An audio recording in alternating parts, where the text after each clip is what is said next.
Welcome to the Global Discussion, discussions with creatives, leaders, and thinkers. My name is Simon Hodgkins. Today, a real pleasure to be joined by Charlie Birney. Charlie, you're very welcome to the show. Let's begin by asking you to give an introduction about everything that you're involved in, because if anybody's in podcasting, you know an awful lot about this space. So over to you, Charlie. Well, you're very kind, Simon, and thank you for having me. Let's see if I can get to it quickly. I've been podcasting for approximately 11 years now.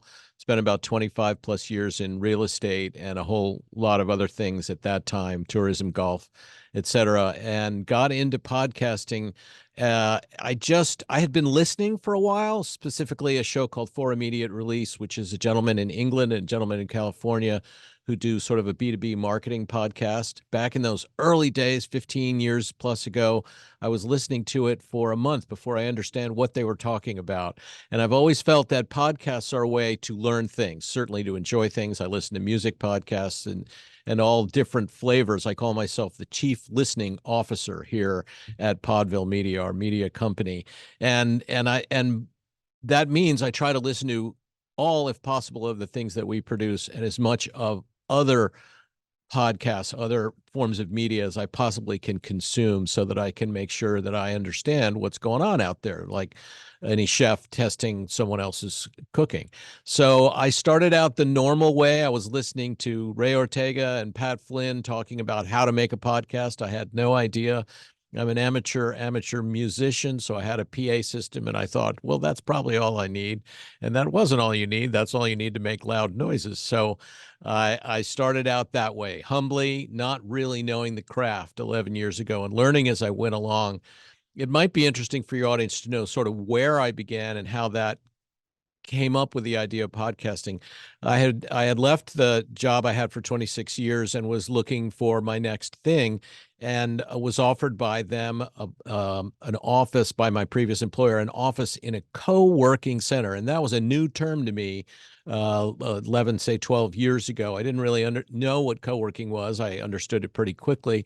I'd been in real estate and I thought, this is a crazy idea. It'll never work. And of course, it has worked and not worked, as we know from many examples in our news today. But I realized quickly on when I was out there making calls and trying to figure out what to do, that everybody in that office was different. It wasn't a large insurance company. It wasn't a legal office with 100 people cranking out files. Everyone was doing a different profession. There was a digital brochure, which was news to me then. There was a warehouse academy. There was a talent agency, a film company, a marketing agency, et cetera, and finance. We did a finance podcast in the early days. So I decided to do a podcast, not knowing what I could do at that time, and working hard to catch up and figure out how to do it. I had a 4-track solid state Behringer mixer and some old microphones, Shure SM57s from being a amateur musician.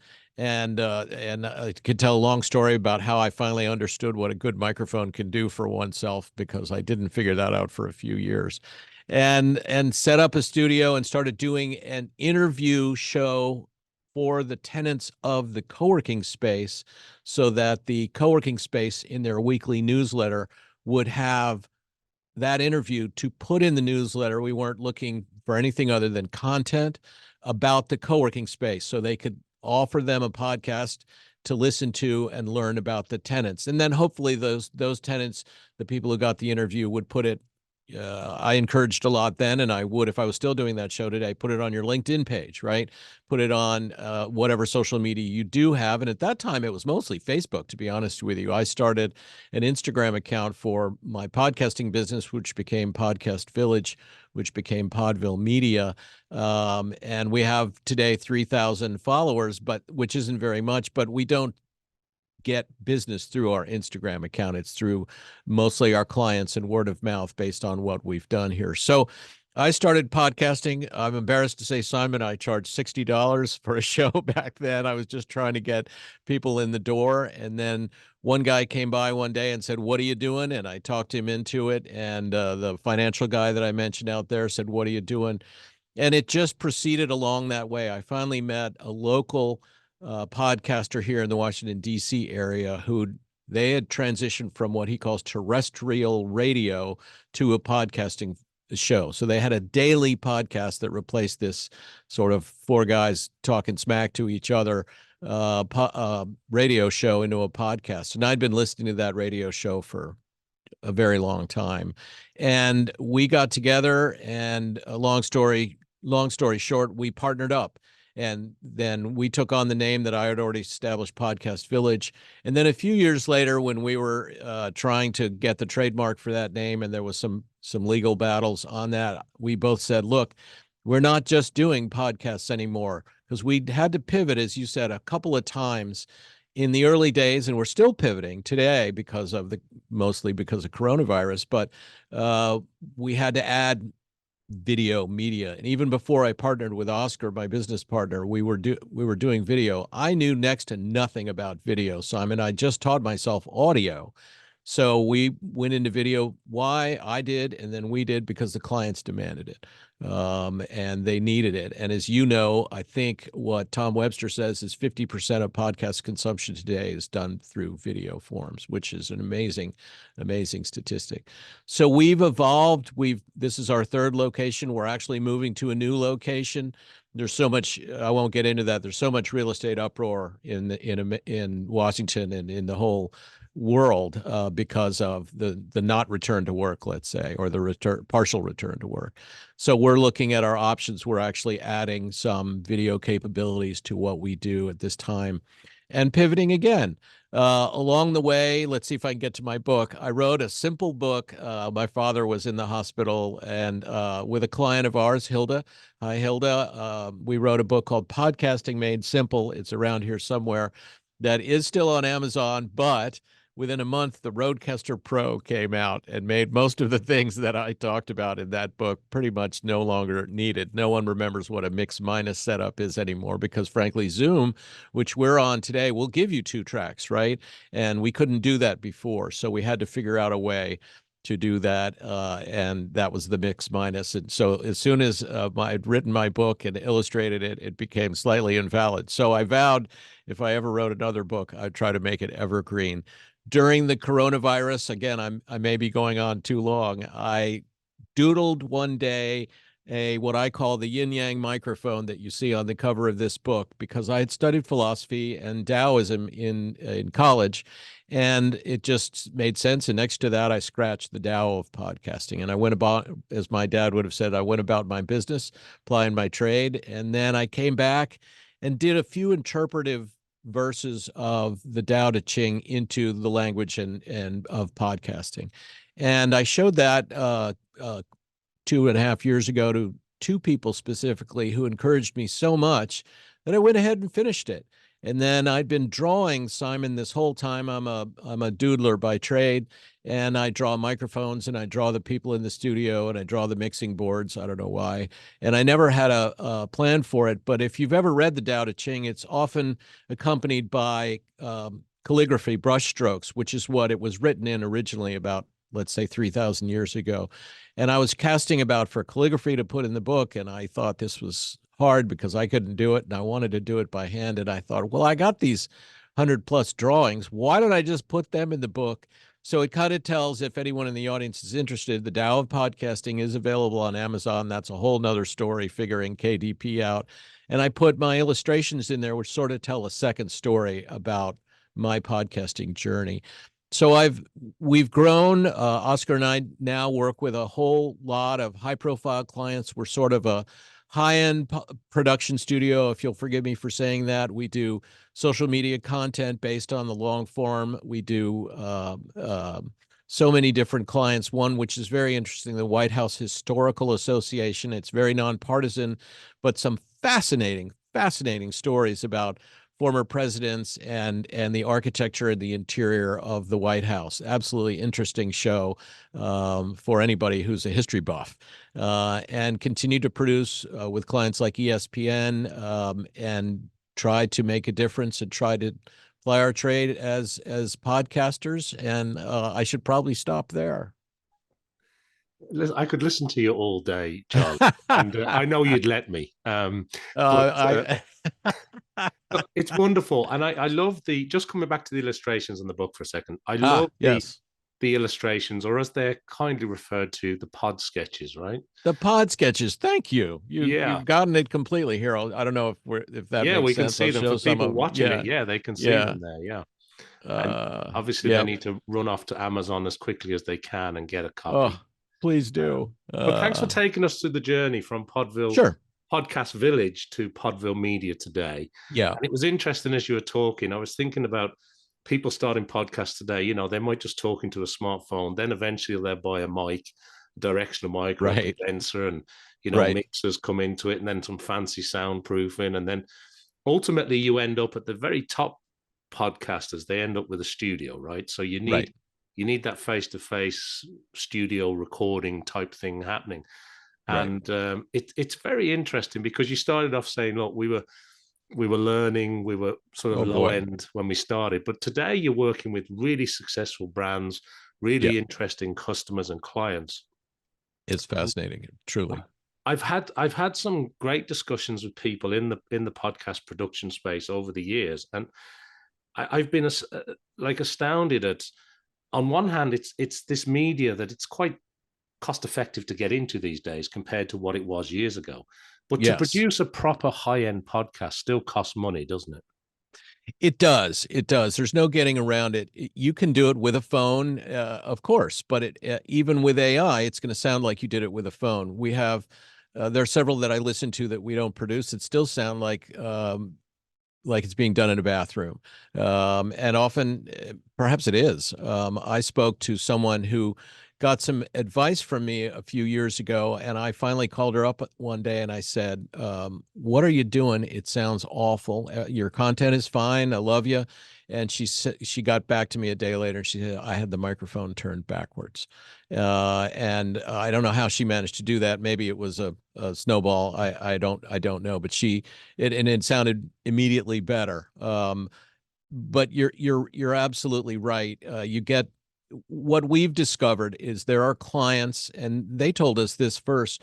This is such a relief. All I have to do is show up, come, sit down. There's a hot cup of coffee and a bottle of water waiting for me on the table, and I can just do my ideas and do my interviews, do my soliloquies, do whatever it is that show involves, and they don't have to worry about the recording, the levels, the uploading, the lighting, and the social media assets, which is what we call, I'm going to take a minute of our conversation here and turn it into a reel or a TikTok or a YouTube short and so that's what we do on our end, and then provide the client with some of the statistics about the downloads. And as much as we can create, that's always been an issue in our industry. How do we get the proper reporting?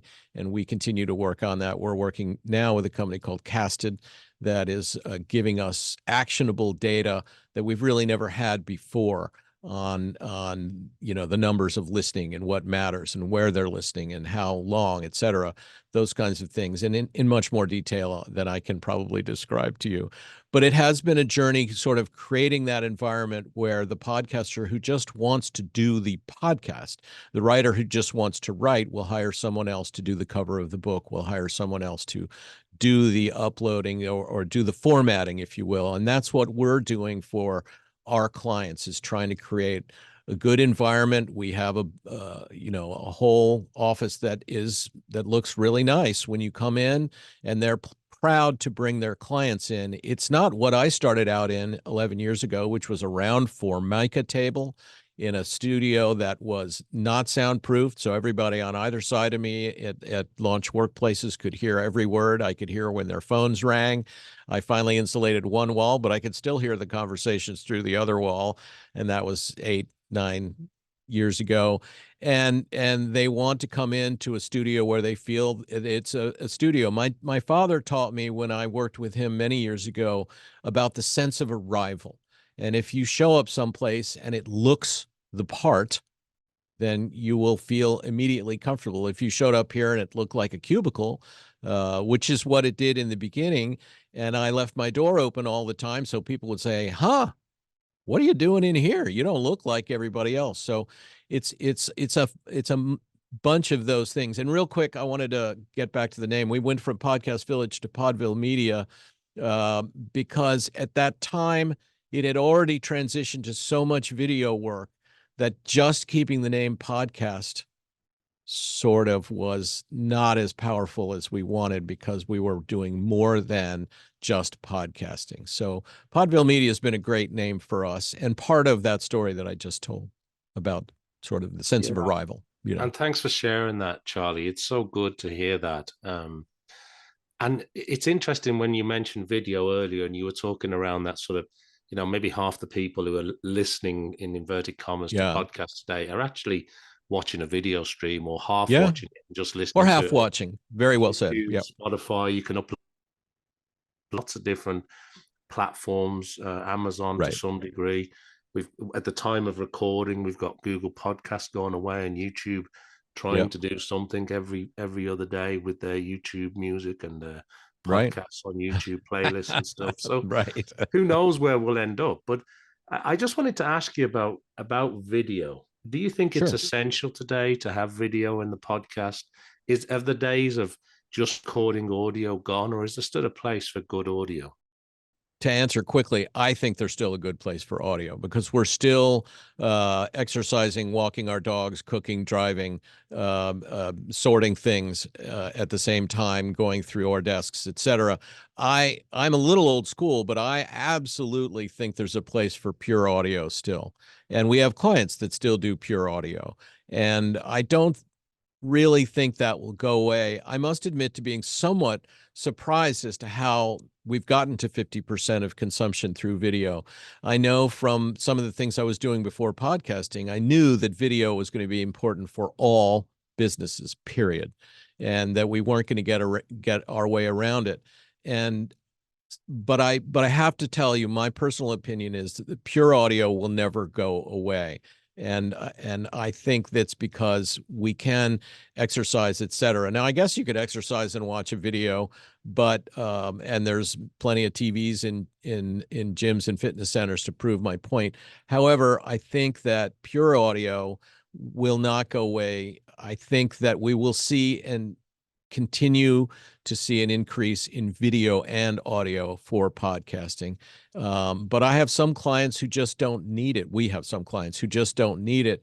And they don't want to go to that additional expense, if you'll forgive me for saying that. They feel their mission is accomplished by encouraging people to listen. So I'm a little old school. If I could have stayed all audio, Simon, I would have.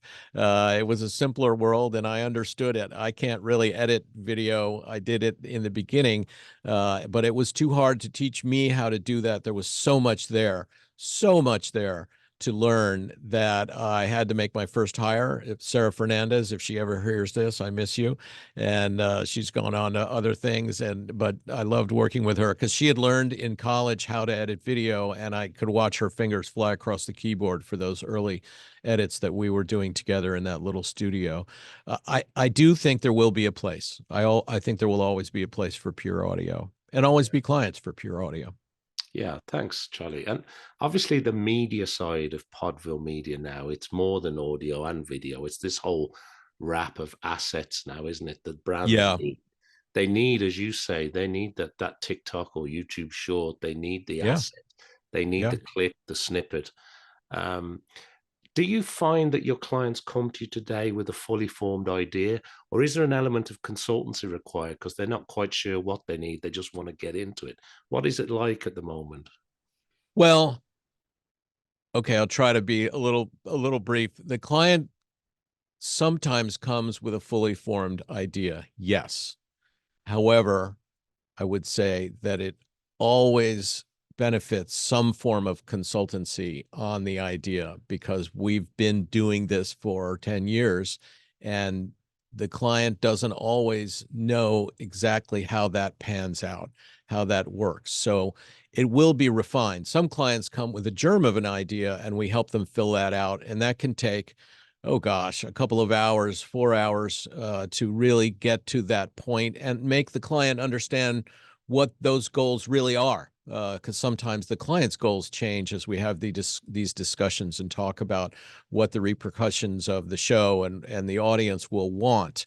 So as I say in the Tao of Podcasting, let's not forget to think about this from the audience's point of view and how to engage that audience, how to make, as I say, a cocktail for the ear, an oral experience for you to understand and to engage. And, that's what we're really looking for, truly engaged listeners, right? So some of the ideas need to be altered, some of the thoughts and ways of doing that. If someone wants to do an hour-and-a-half long podcast, I'm going to say, well, that's great. And I like listening to long-form podcasts, but I also like short. And I also think the audience wants about 23 minutes, 25 minutes to listen to power on through. And let's make that a 3-part show. So I think that that most of the time, even a fully formed idea gets a little further baked when we come and we really talk about, okay, this is what we're going to do. This is how we're going to build it. Let's think about this. So most of the ideas get a little bit evolved, if that makes sense. And the last question on this topic, Charlie, I'd be fascinated on your view on this. Is the reason that brands more and more are getting into podcasting, is it to drive awareness? Is it to sell more stuff? Is it to, beat their competitors? What's actually driving this demand from your perspective? Well, I'll tell you a little sort of a vignette that I say quite often. It's 11 years ago. I had to spend the most of my time explaining to people what this thing is they call a podcast. Now, I still have to explain it to my 94-year-old mother because she continues to forget what a podcast is. But as a quick parable, she used to do recording for the blind and dyslexic when I was a teenager. I was so proud that my mother was doing volunteer work. And she was reading text, and she even engineered sessions. I have no idea how my mother did that, but this was probably on reel-to-reel tape, Simon. I don't even know. And that probably was the germ of my podcasting in a way. She was doing recording for textbooks for blind people. To finish my thought, I used to say what this thing, a podcast is. Now today I say, why aren't you podcasting? Because I think within and without all organizations, all conferences, all councils, all bodies of interest, that there is an absolute need for communication. And the advantage we get from podcasting, whether you do it with an app on your phone or with a full-fledged studio, which obviously I suggest because the sound quality is better, the production quality is better, and your attention is more focused on your topic instead of on how do I make this construction noise go away, this is a way we can tell our stories. This is a way we can share things that simply didn't exist. This is cave paintings brought forward. This is communication. That's why I changed my social media hashtag from Tao of Podcasting, because not everybody knows what Taoism is, to philosophy of podcasting, and it's philosophy of media, philosophy of communication, because we're really talking about the roots of getting what I'm thinking across to you. And that form didn't exist. 10 years ago, we didn't have Slack. We didn't really understand Twitter. I remember going to a friend saying, can you explain to me Twitter? Or X, or whatever we need to call it now. And I sort of think we're cycling out of that because of the push of real video, streaming video and podcast, video and audio. So I think I don't understand personally today why more companies, individuals, interest groups, and the like aren't using podcast, because you can get in at various price points and you can share your ideas. Not everyone is going to be the Joe Rogan show. That's just the one we talk about the most because it's probably the most profitable or the most well-known. But why aren't you using it to talk inside and outside your company? And I may get back to that at the end here, but it seems to me I'm constantly surprised why people aren't. Now, at the Sounds Profitable gang, they talk about the amount of people who aren't listeners and probably won't convert to listeners. And I think that's something for all of us inside the industry to think about. And I hope that's what the Tao of Podcasting can do to the casual reader who might pick it up and say, huh, we need to think about why we're not listening and what we can benefit. I've got a diehard friend who won't listen, although I did 6 episodes for him. Quick story, Simon. He came to me 10 or 9 years ago. He said, "What are you doing wasting your time?" He came into the studio. He said, I put headphones on him and we sat down across that round formica table and talked for 20 minutes. And he said, I downloaded that in the computer, downloaded it on the SoundCloud at the time and hit the private key because we were talking about old stories that are better left unknown, and then made him listen to it from the internet, to which he said, "I get it. I want 6." We then proceeded to do 6 interviews. They're very evergreen with 6 of his best clients. He didn't put it on Libsyn. He didn't care about that. He loaded them straight into his website. And this is a real dinosaur of a guy. And they live on his website. On the front page, it says, "Click here for my podcast." He still gets comments to this day of people who are impressed to see that he has a podcast. And sometimes they actually listen to them all. He had someone just a month ago say, "I listened to all your podcasts. I was so impressed." Does he care about the numbers? No. What does it do? It opens a door for him to show his clients that he's done something that's current, if that makes sense to you. So I hope that answers a little bit. It certainly does, and I love the point that you're making there because it's not that it's a niche. It's there's a reason behind everything, and sometimes you don't realize Exactly. what that is until you're Right. actually in motion. But for that person, that works particularly well. For another brand, it may be something else entirely. Right. But Right. I like the answer. Thanks for sharing that insight, Charlie. Now, look, Absolutely. you've kind of hinted at the fact that you've got some moves going on. You've got a new studio on the Right. horizon. I mean, Right. what does the next 6 to 12 months look like for your business? How do you go about planning? What's on your horizon and your roadmap? Well, we're partnering with a local 30 years into it television studio that does contract work for a lot of government interviews, et cetera. And they have no foothold into the podcasting business. So this is a marriage of win-win. They would like to do podcasting, but they have something that we can't afford. They have a fully articulated, they have 2 of them actually, video walls. And if you've ever looked into it, it's incredibly expensive. And it's not even as simple as what we do here. We basically have a full studio. We just don't have a full television studio. Excuse me, Simon. We just don't have a video wall. We looked at it and I said no. But now we will move in. We have moved in. We've already done production for the Dominique Foxworth show. Dominique's a former Baltimore Raven and sort of the godfather of Podville Media because he suggested to my partner when he had a little one room studio in the back of a title company, he said, "You can make a business out of this." And that's why Oscar went to business school and that's why we met. And so we're upping our game significantly in terms of video ability. We're moving geographically because we think to be honest with you, sometimes because of the non-return to work that I referred to earlier, people aren't willing to come to downtown Washington. I worked here for many years on Farragut Square in DC and was thrilled to come back, but it's a different landscape. There's just no way around it. People are kind of returning a little bit to work, but the advantage of our new location, which will be in Montgomery County outside of Washington, D.C., will be that we will have a new area for people to come to that's less trafficky, that's simpler, and we have certain clients that we know will come to that studio who basically say, "I'll never come downtown." But we'll still have this foothold with this partner in the downtown area. We may even have a third location later this year. There's been so much overbuilding of space, and then coronavirus started, that there's a few locations that are just dying to get some action. So I think the play is to continue to understand video and use it to its fullest extent. We're certainly using artificial intelligence for as much as we possibly can. I use it mostly to bounce ideas back and forth because I'm always coming up with a new crazy idea in our industry and outside of our industry. And I enjoy it being a sounding board and giving me feedback. And I might say, well, I'd never do that, or I'd do this, and that's interesting, and asking ChatGPT for questions. And it's a great ideation tool for me, but we're using it for jump cut edits, for all sorts of things in our daily technical production work as much as possible. And that, as you might know already, obviously it allows our editors to do higher quality work and work at a higher scale. We're not downsizing. We are letting some of our people do more work from home. It just makes sense.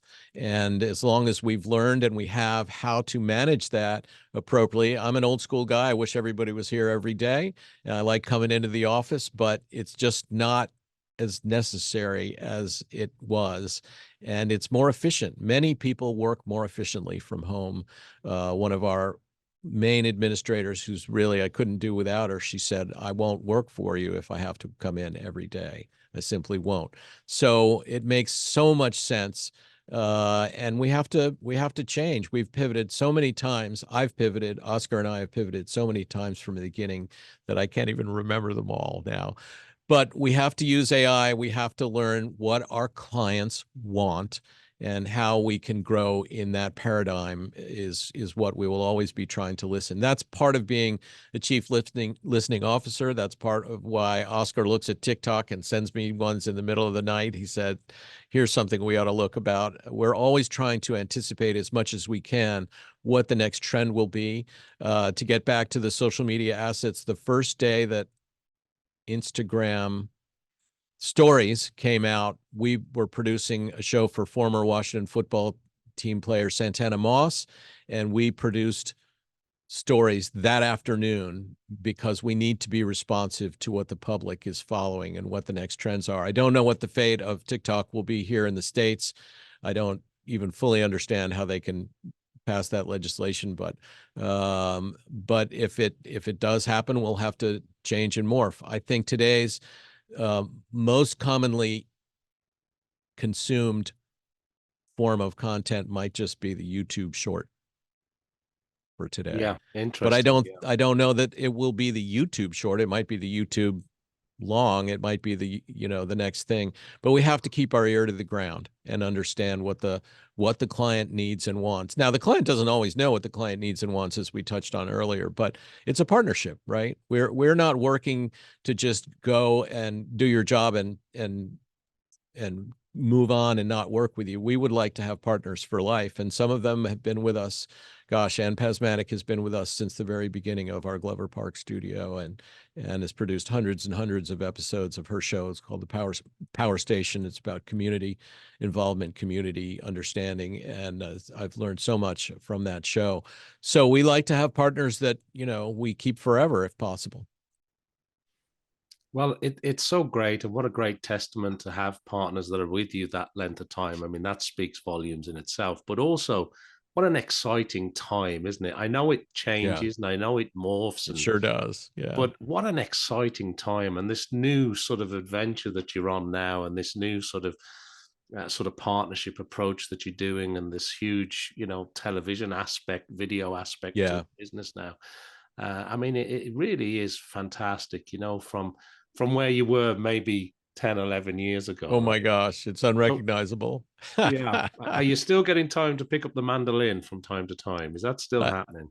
I do. I play in a jug band, and I play with a partner in Annapolis. I just don't get out there very often. I've got one on the wall here, Simon. I learned how to play the mandolin because no one needed another guitar player, and I simply Googled two-finger mandolin chords. And because I could play the guitar, I really wanted to play with this guy I met in Annapolis, and he played at little bars around town. That's about an hour away from here. And at the time, I was working in a suburb of Annapolis called Edgewater. And I Googled two-finger mandolin chords and printed out a piece of paper. And I knew what a G, a C, and a D was on the guitar, so it was easy for me to follow along.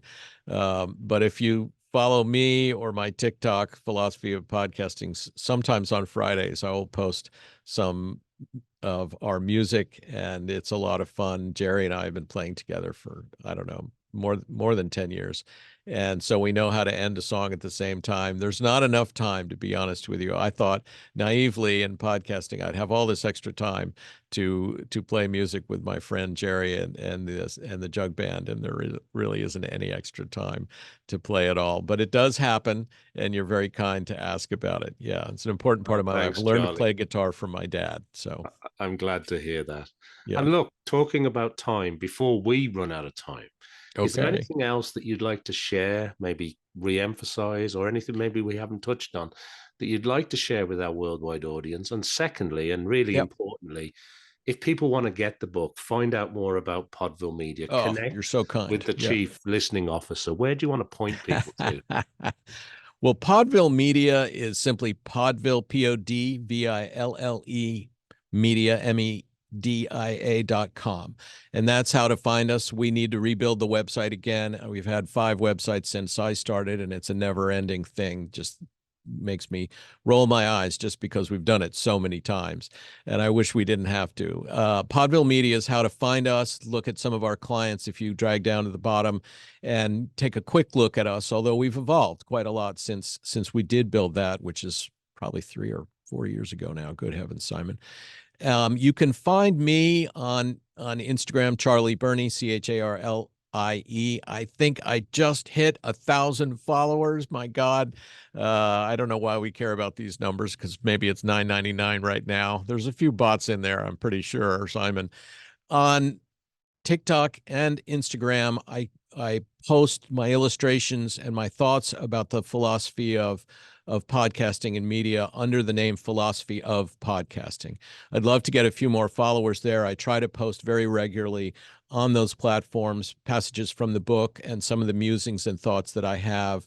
So those are the 2 places to follow what we're doing. There is a Podville Media Instagram account. We don't post from there very often because we're really not prospecting too much. We're on those forums mostly, as it was in the beginning when I was a one-man show, to support our clients. And so if our clients are out there posting, we want to like it and encourage them to continue to push their media, because that's the really important part. And we could talk for an hour about how to promote the client's media and how the client should promote their own media. But I did want to touch on one thing for your first question, Simon, that we haven't had a chance to talk about. And that is something that I am talking about on LinkedIn, and I will be doing a series on philosophy of podcasting in Instagram and on TikTok, what I call the inward facing podcast. Now, we all know instantly probably what that is, and you've nodded your head. And I did many of them in the beginning. I have a few examples. I've already given you one, actually. My friend with the 6 podcasts, he wasn't trying to. So the external facing podcast is generally trying to do 2 things. And Joe Rogan is one of these. They're trying to grow the show and they're trying to monetize, right? And that's, oh, I forgot that when you make the peace sign, the balloons come up. 2 thumbs up, it's fireworks, right? And even in the beginning, I was doing internal facing podcasts. The launch podcast for the co-working center, we're not trying to grow, we're not trying to monetize. I was doing it as a gift at no charge for the co-working center so they can have content for their digital newsletter. We do clients today that are working on internal facing podcasts. We just don't talk about it very much.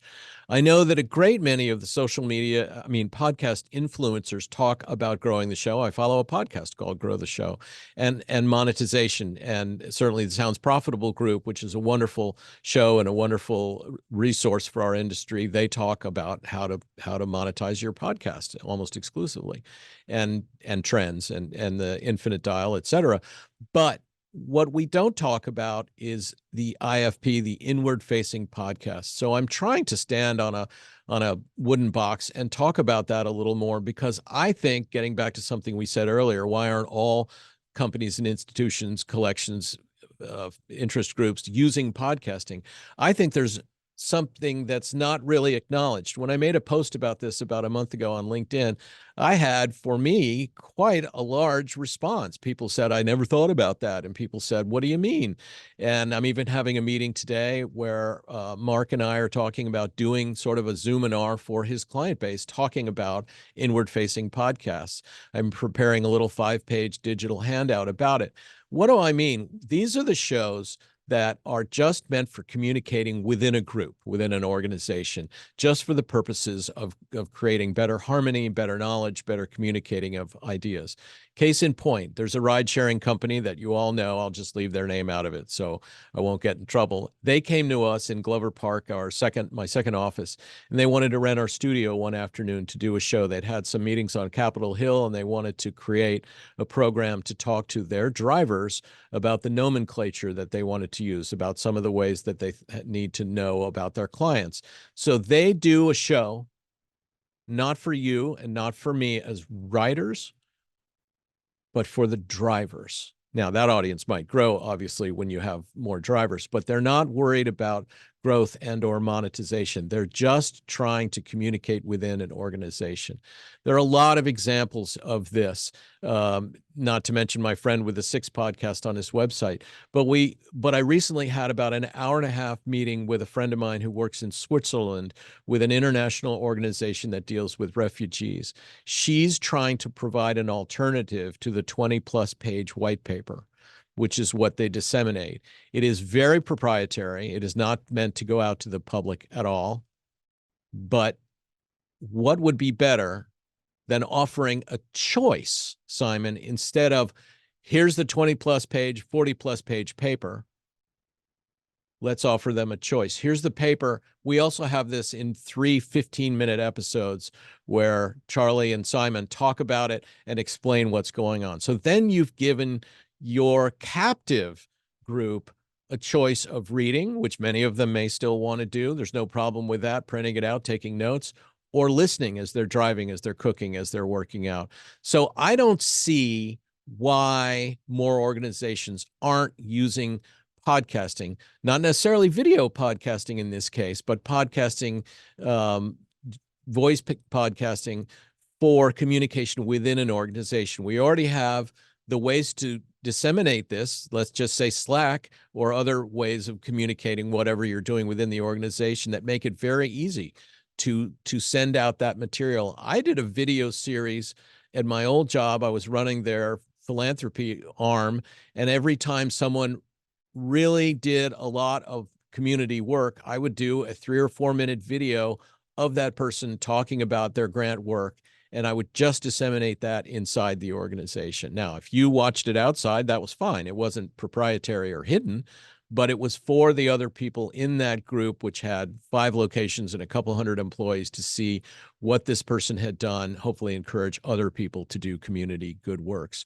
So I think there's a lot of room for communicating within organizations with what I'm calling and preparing to do a short series on called internal facing podcasts as a way to communicate clearly and offer the alternative to long form documents, et cetera. I hope I've described that correctly.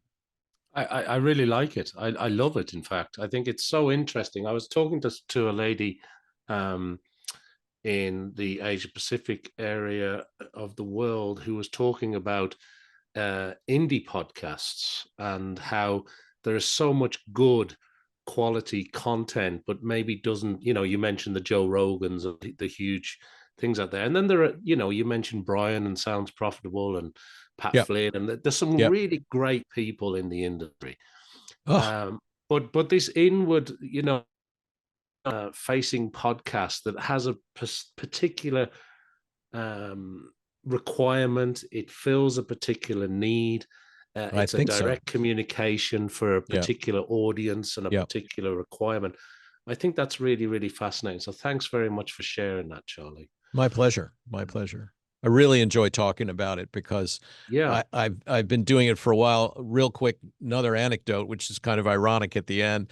One of the guys walking past my door in Gaithersburg at that first office looked in and said, "Hey, what are you doing in here?" And he proceeded to, I told him, and then he proceeded to tell me, I'm doing a newsletter for my clients. He sort of runs a business therapy practice. And I'm being told I need to write a blog every week. And it's really a pain to do this every week. And I said, well, why don't you come in here and we'll just shoot the breeze and you can make it about whatever you want, but you don't have to write it down, and we'll turn that into a podcast and you can just jam that into your newsletter. And we did that for about 2 years, and he would come in and we had a ball. He would say, I just went to see a Bruce Springsteen concert last night, but it made me think this about that. And he would feather that into his business therapy consultation. And it was a wonderful show. But the irony of this when talking about internal facing podcasts, so this was just meant for his newsletter group, right? He came into my office one day and said, "Why don't I have 10,000 downloads?" And this was still many years ago before I even partnered with Oscar. And I said to him, and I took a moment, I thought, calm down, Charlie. I said, "Look, Jeff, do you ever know how many people read your blog in the first place? Because I'm not sure it was in the hundreds." And tried to make him understand that this was, I didn't even know the expression then, an internal facing podcast, and not necessarily meant to grow, but it was an easy thing. It illustrates the point that we all think about the success stories, and we need to think about how to use tools for our own purposes. Dad always said the right tool for the right job. And I think that still makes sense in a world that he no longer would recognize. But using podcasting inside a group, especially just podcasts that we listen to, I think is a very valuable tool, very accessible. Obviously, we want to do them all for you at Podville Media and encourage you to do them in a high professional caliber, even if you can't. I don't like the podcasts that sound like they're being done in a kitchen. I really don't. There's no excuse for it anymore, frankly, but they're out there, right? And I don't, I think there's just a whole lot of merit in thinking about using this tool. And I don't quite understand why it's not more widely used and acknowledged. So that's the soapbox that I intend to get on for a little while. So. Very good. Well, look, that brings us lovely to the end of our discussion today, Charlie. It's a really exciting year ahead by the sound of it. We've got a heck of a lot going on in the media space. Yeah. In your area. I love the new inward-facing podcast approach. Thank you. I shall be an avid reader and listener to that. So you can count me in for sure. Right. The other thing is I want to thank our audience, people who've been watching you and I today, people who've been checking in on this episode. Thank you so much. Make sure that you like and follow and subscribe everything Charlie's doing over at Podville Media. Of course, we'd love you to do the same for the global discussion. And I hope that you'll catch up with me next time for some more discussions with great creatives, leaders, and thinkers, just like Charlie. Thank you, Charlie. It's been wonderful to talk to you. Wonderful. You have a wonderful day and appreciate the opportunity.